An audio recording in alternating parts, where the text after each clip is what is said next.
Ibana se tenait derrière le comptoir de l'épicerie, son tablier taché, les mains couvertes d'ampoules, le corps endolori par son deuxième service de la journée. Un groupe de femmes entra en riant. L'une d'elles murmura « Regardez-la, deux femmes au foyer à mendiantes en un an ». Ils riaient, ignorant que le commerçant qui les observait depuis la fenêtre du bureau allait changer la vie d'Ibana d'une manière qu'aucun d'eux n'aurait pu imaginer. Ibana croyait que sa vie était parfaite. Elle avait un mari aimant, Tego, un petit bébé et une maison petite mais paisible. Chaque matin, elle se réveillait souriante, pensant que tout allait bien. Mais un matin, tout a basculé. Elle s'est réveillée et a trouvé un mot sur la table. C'était de Tego. Il était parti sans dire au revoir. Le mot disait « Je ne suis pas fait pour la pauvreté.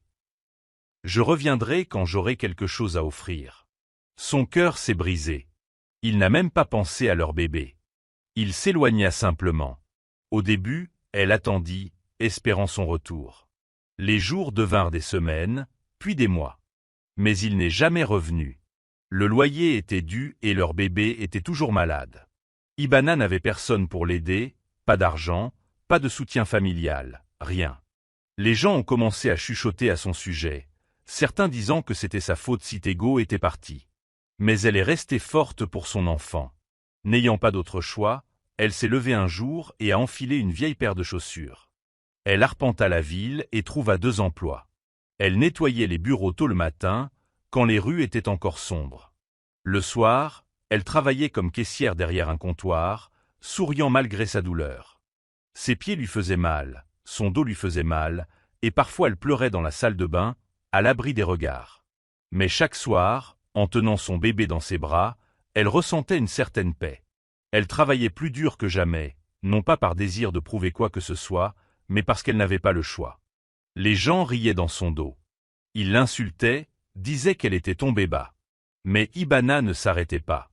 Elle avait perdu son mari, mais refusait de se perdre elle-même. Elle n'était pas veuve par la mort, mais par choix. Son choix ? Partir. Chaque jour, Ibana se tenait derrière le comptoir de la petite épicerie, vêtue de son tablier délavé et arborant un sourire fatigué. Le travail était dur et son corps était toujours douloureux. Mais elle persévérait, pour son bébé. Mais ce qui rendait le travail encore plus difficile, ce n'étaient pas les longues heures ni les lourdes charges. C'était le groupe de femmes qui venaient presque tous les après-midi. Ce n'étaient pas des inconnus. C'étaient des femmes qu'elle considérait autrefois comme ses amies. Elles s'asseyaient ensemble, riaient aux fêtes et parlaient de la vie. Mais maintenant, elle la regardait comme si elle était de la poussière sous leurs chaussures. Elles entraient dans le magasin avec leurs sacs de créateurs et riaient bruyamment, non pas pour acheter quoi que ce soit, mais pour se moquer d'elle. L'une pointait ses chaussures du doigt et murmurait à voix haute. Est-ce les mêmes chaussures qu'elle portait la semaine dernière? Une autre souriait et disait « Tu te souviens quand elle postait des photos dans les restaurants chics? Maintenant, regarde, elle vend des tomates. » Elle prenait des articles sur les étagères, faisait semblant de demander le prix, puis repartait sans payer, laissant les choses éparpillées. Parfois, il se tournait vers elle et lui demandait avec une fausse inquiétude « Ibana, la douceur de vivre te manque-t-elle » Puis il éclatait de rire, comme si sa douleur était une plaisanterie. Le pire, c'était quand ils évoquaient Tego, son mari parti. L'un d'eux a dit un jour à voix haute « Tego a peut-être fui parce qu'il ne supportait pas de manger des haricots tous les jours. » Les autres rirent. Ibana sentit leurs paroles comme des lames de rasoir. Mais elle ne dit rien. Elle n'a pas crié ni pleuré devant eux. Elle est restée là, agrippée fermement au comptoir, ravalant la boule dans sa gorge. Elle voulait leur dire qu'elle faisait de son mieux, que son enfant était encore en vie parce qu'elle cumulait 2 emplois. Qu'elle n'avait pas choisi cette vie. C'est elle qui l'avait choisie. Mais elle savait que cela n'aurait aucune importance. Ils ne sont pas venus pour la vérité. Ils ont cherché à se sentir mieux en la rabaissant. Alors elle est restée silencieuse. Silencieuse, mais pas faible.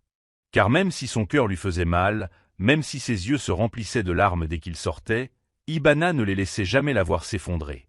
Elle nettoyait le comptoir, rangeait les étagères et souriait aux clients suivants. Elle savait qu'ils riaient maintenant. Mais la vie a ses revers. Et au fond d'elle, une petite voix intérieure lui murmurait « Continue. Votre histoire n'est pas terminée. » Monsieur Callot était le genre d'homme qui ne parlait pas beaucoup. Il était propriétaire du magasin où travaillait Ibana, et la plupart des gens le craignaient. Il souriait rarement, et lorsqu'il parlait, c'était bref et sérieux. Son regard perçant était toujours attentif, même quand on pensait qu'il n'était pas attentif. Pour beaucoup, il n'était qu'un patron strict. Mais discrètement, il remarquait Ibana. Chaque matin, avant le lever du soleil, Ibana était déjà au magasin. Elle lavait les sols, rangeait les rayons et préparait la journée pendant que le reste du personnel était encore en route. Le soir, alors que les autres se dépêchaient de partir, elle restait pour nettoyer à nouveau. Non pas une fois, mais deux. Une fois pour son propre service, et une fois parce qu'elle ne voulait pas que le prochain employé ait un espace en désordre. Elle ne se plaignait jamais, même lorsqu'elle était fatiguée, même lorsque ses mains tremblaient à force de travailler de longues heures. Elle continuait simplement à avancer. Monsieur Callot la regardait depuis la fenêtre de son bureau, à l'étage. La fenêtre était teintée, donc personne ne pouvait le voir, mais il voyait tout. Il la vit réparer l'étagère cassée sans qu'on lui dise. Il la vit ramasser les déchets que les autres laissaient derrière eux. Il la vit aider avec douceur les anciens clients à porter leurs sacs. Et il remarqua que, malgré les mauvais traitements infligés par certaines femmes, Ibana ne répondait jamais. Elle se contentait de sourire, de baisser la tête et de continuer à travailler. Il commença à s'interroger sur elle. Qui était cette femme qui travaillait plus dur que quiconque, tout en restant si humble? Pourquoi était-elle là alors qu'elle n'avait clairement pas sa place dans une telle vie? Il commença à se poser des questions silencieuses. Quelle était son histoire? Pourquoi était-elle toujours seule? Pourquoi son regard était-il si fatigué, mais toujours aussi fort? Tandis que les autres se moquaient d'elle ou l'ignoraient, Monsieur Callot voyait autre chose. Il voyait sa douleur, mais aussi sa force. Il voyait qu'elle ne travaillait pas seulement pour l'argent. Elle survivait, se battait, se tenait debout même lorsque la vie essayait de la terrasser. Et petit à petit, sans un mot, il a commencé à la respecter. Il ne lui a pas dit qu'il la regardait. Il ne lui a pas accordé de faveur particulière. Mais quelque chose avait changé. Au fond, Monsieur Callot n'était plus seulement son patron. Il devenait quelqu'un qui se souciait d'elle, non pas en parole, mais avec un regard qui voyait ce que personne d'autre ne prenait la peine de voir. C'était une nuit sombre et orageuse. Le vent soufflait fort, secouant portes et fenêtres. Une pluie battante tombait comme si le ciel s'était ouvert. Le tonnerre grondait et des éclairs zébraient le ciel. À l'intérieur du magasin, la peur régnait. Le personnel était inquiet. Certains craignaient que le toit ne s'effondre. D'autres craignaient de rester coincés dans l'inondation. Un par un, ils ont plié bagages et sont partis tôt. Ils ne voulaient pas prendre de risques. Tout le monde voulait rentrer chez soi. Mais pas Ibana. Elle regarda les étagères, la nourriture et les provisions soigneusement empilées.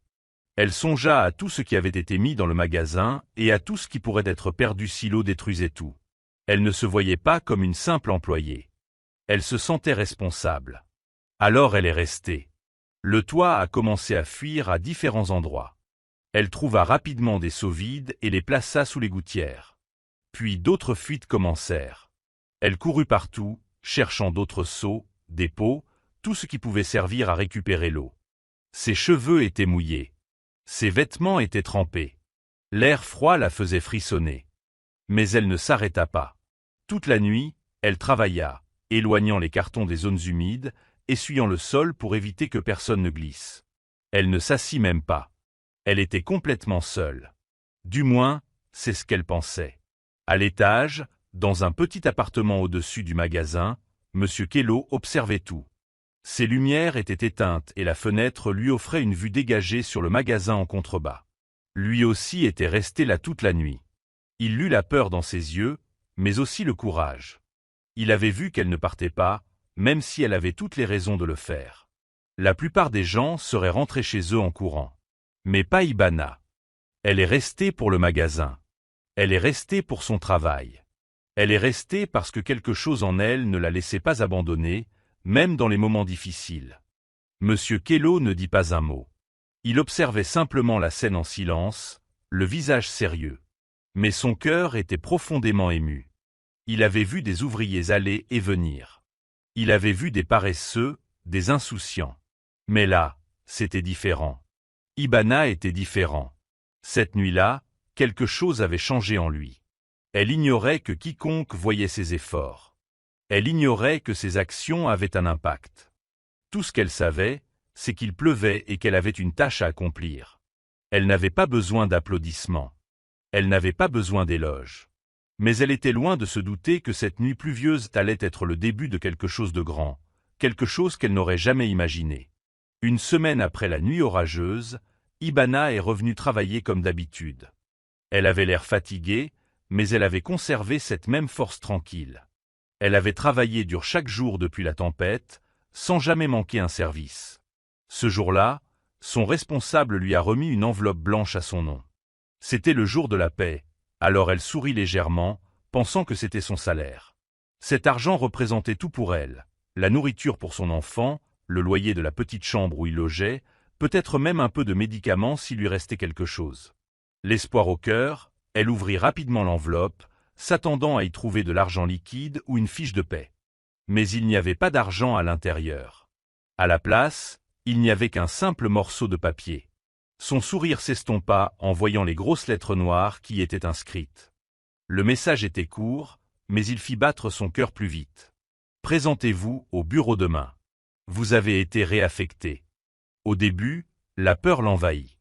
Était-elle licenciée? Avait-elle fait quelque chose de mal? Pourquoi n'y avait-il pas d'argent? Aucune explication. Elle resta immobile un instant, le papier à la main. D'autres employés la regardèrent et murmurèrent, pensant qu'elle avait peut-être été surprise en train de voler ou qu'elle avait fait une erreur.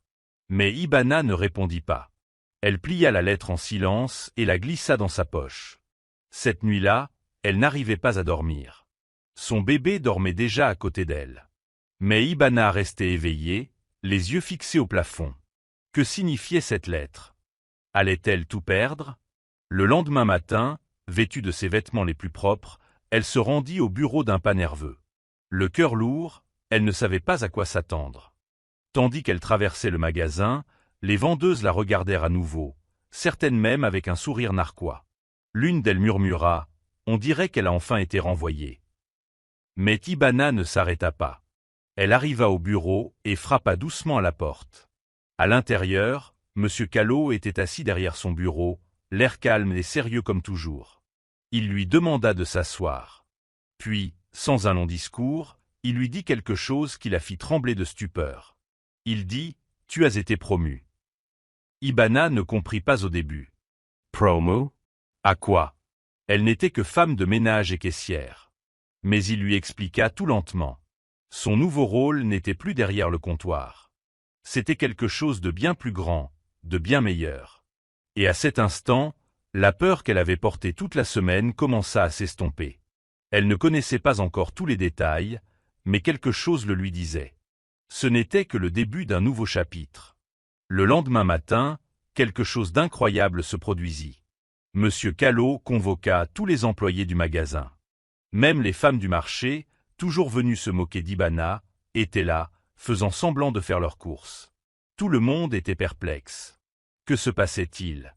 Puis M. Callot se présenta devant tout le monde et s'éclaircit la gorge. Il regarda Ibana et sourit, ce qu'il n'avait jamais fait auparavant. Il dit, « Laissez-moi vous présenter la nouvelle coordinatrice des projets communautaires de notre entreprise, Ibana. » Le silence se fit dans la salle. Les gens se regardèrent, stupéfaits. Avait-il bien entendu? Ibana, la femme de ménage, la caissière, la même femme dont il se moquait tous les jours. Ibana elle-même resta immobile, se demandant si elle rêvait. Monsieur Callot a expliqué qu'elle avait été choisie pour son honnêteté, son travail acharné et son courage. Elle avait fait preuve de plus de force en silence que beaucoup en s'exprimant haut et fort. Il a ajouté qu'elle dirigerait désormais tous les projets de sensibilisation communautaire, les collectes de nourriture pour les plus démunis, les subventions aux mères célibataires et un vaste programme visant à aider les femmes à devenir financièrement indépendantes. Ce poste incluait un bureau flambant neuf, une voiture de fonction et un salaire 10 fois supérieur à celui qu'elle gagnait auparavant. Les vendeuses qui se moquaient d'elle n'en croyaient pas leurs yeux. Leurs yeux restèrent bouche bée lorsque, quelques jours plus tard, elles découvrirent autre chose. De l'autre côté de la ville, sur d'immenses panneaux d'affichage, on pouvait voir le visage d'Ibana. Elle souriait, vêtue de beaux vêtements, à côté de mots audacieux. Ibana, changeant des vies, une femme à la fois.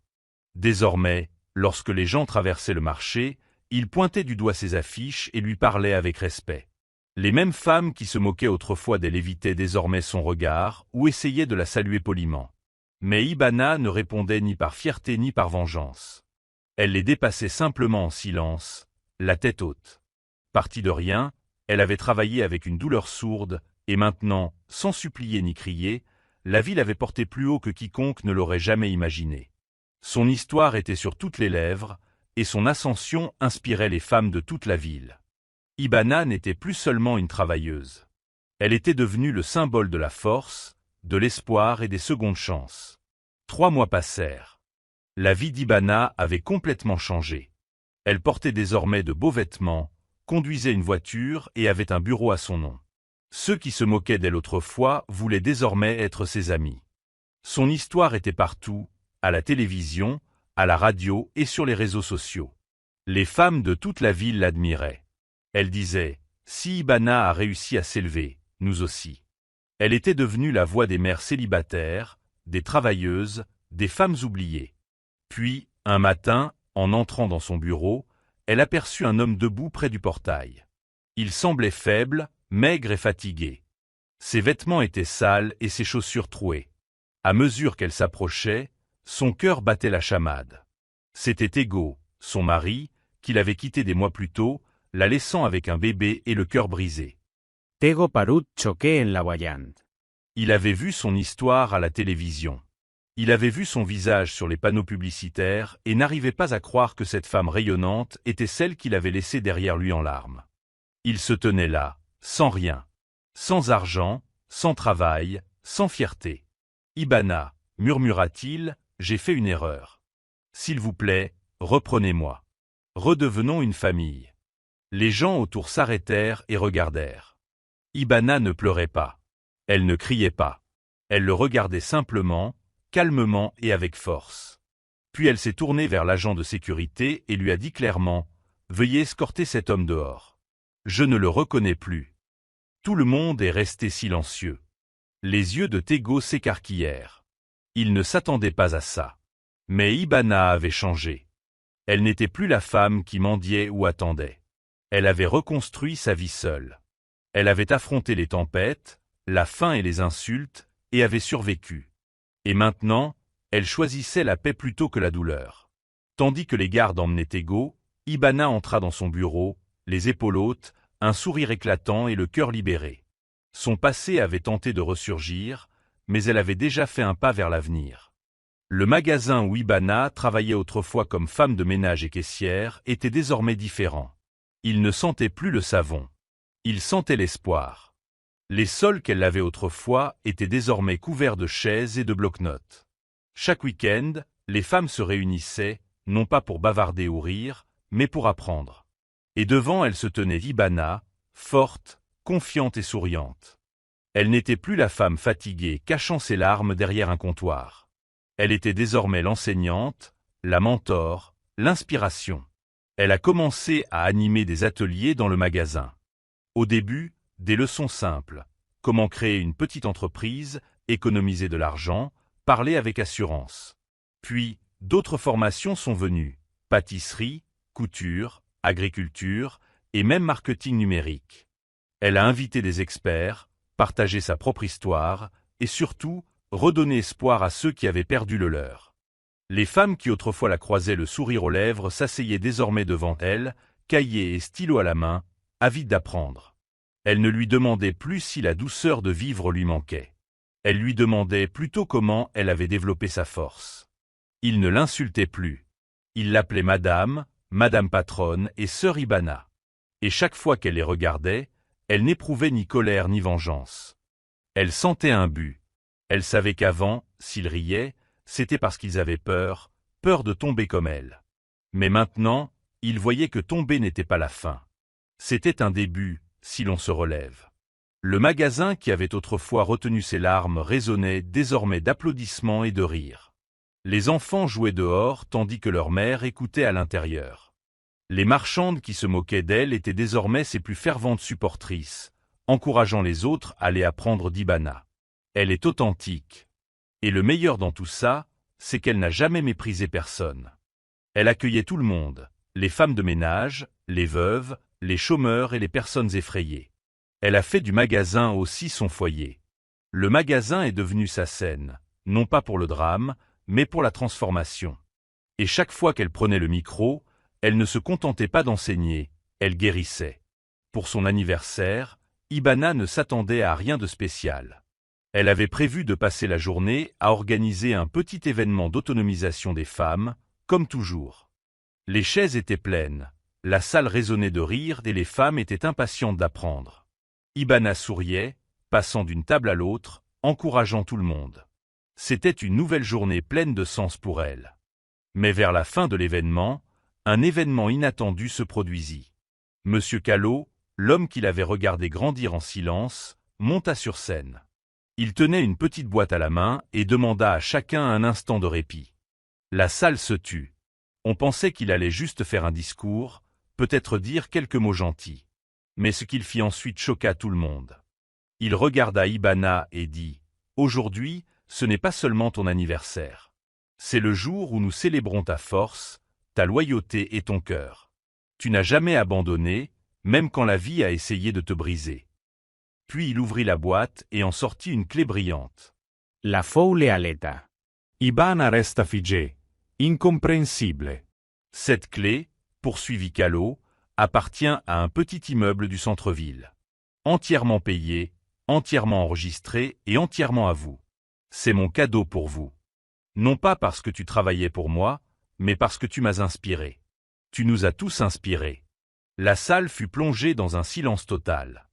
Et puis, comme une vague, les larmes ont commencé à couler. Les femmes ont pleuré. Les hommes ont applaudi. Certains criaient de joie. Ibana se couvrit le visage de ses mains, tandis que des larmes coulaient sur ses joues. Elle avait travaillé si dur, pleuré en secret, surmonté la douleur. Et maintenant, elle était honorée devant tout le monde. Ce bâtiment n'était pas seulement une propriété. C'était une preuve. La preuve que chaque larme versée, chaque insulte ravalée et chaque nuit de travail tardif n'avait pas été vaine. Elle serra Callot dans ses bras, les mains tremblantes, le cœur rempli. Pour la première fois depuis longtemps, elle se sentait vraiment comprise. Et à cet instant, entourée d'amour, d'applaudissements et de larmes, Ibana comprit. Elle n'avait pas seulement survécu à la tempête de la vie. Elle l'avait surmontée. Ibana n'a jamais cherché à se venger de qui que ce soit. Elle n'a jamais crié après ceux qui se moquaient d'elle. Et elle n'a jamais publié de messages de colère, ni cherché à prouver quoi que ce soit au monde. Tout ce qu'elle désirait, c'était vivre dignement, élever son enfant et survivre la tête haute. Elle ne courait pas après la vengeance. Elle courait après la croissance. Pendant que les autres riaient, elle construisait. Pendant qu'ils chuchotaient, elle travaillait. Et lentement, sans bruit. Elle était devenue quelqu'un de respecté. Ceux qui la montraient du doigt la applaudissaient désormais. Les mêmes commerçantes qui se moquaient d'elle amenaient désormais leurs filles à ses ateliers. Son nom n'était pas connu pour ses ragots, mais pour sa force. Son histoire était racontée non pas avec pitié, mais avec fierté. Elle était passée du statut de femme dont on se moquait à celui de femme qu'on admirait. Mais Ibana n'a jamais changé d'avis. Elle est restée bienveillante, déterminée et humble.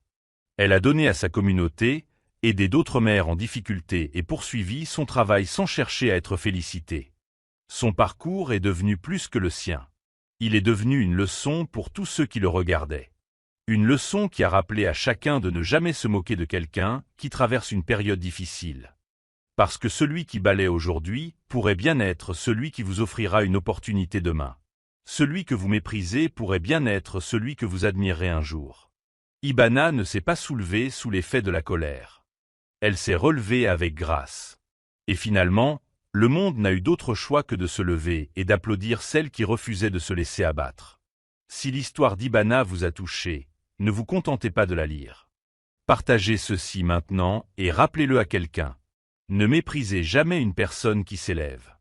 Échangez un cœur pour Ibana, Identifiez une femme forte et suivez-nous pour découvrir d'autres histoires qui prouvent que la force n'est pas bruyante, mais constante. Rendons son courage viral.